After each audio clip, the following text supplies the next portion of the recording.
Hello. In this video, I want to go over the professional development section and the letter of support section to help guide you in working through and viewing my tenure binder.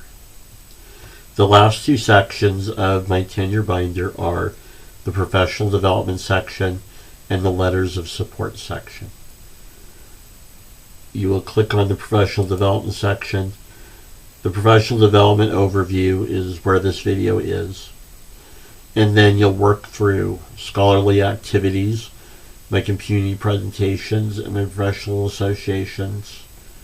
And then you have my training section, or my professional development training section.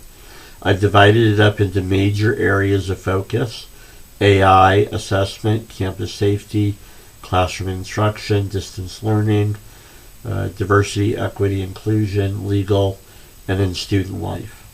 So to me, those were major areas of focus over the last 3 years of my tenure binder work, tenure track work, to include in my tenure binder. The other professional development training or other topics that I reviewed or took classes on or watched videos on or I read literature on to help me be a better colleague, a better member of the college community, and a better instructor. And then the last section, my letter of support section, you open it up. So there are letters that were sent to my tenure committee. These letters I included, individuals sent them to me. And so I included them in my digital tenure binder here.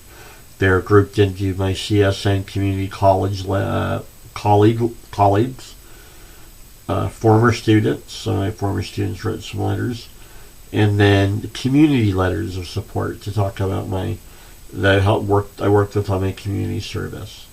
And so these last two you can go through and work through those.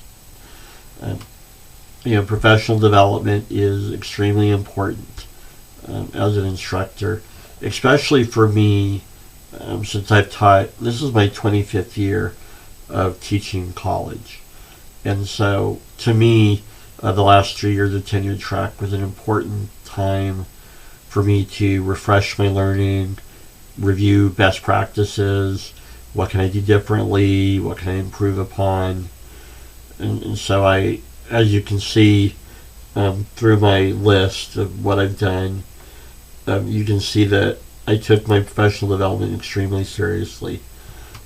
I saw areas that I needed work on, and I worked on them. For example, distance learning.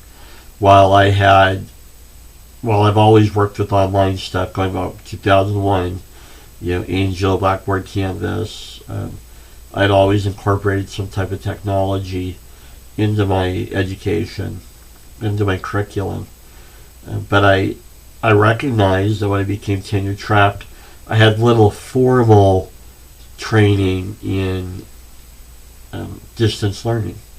And so I spent the 3 years, my tenure track years, working on my distance learning or online education, getting a formal education in it. Assessment's another thing. Rubrics have been kind of a weak spot for me. What did I do?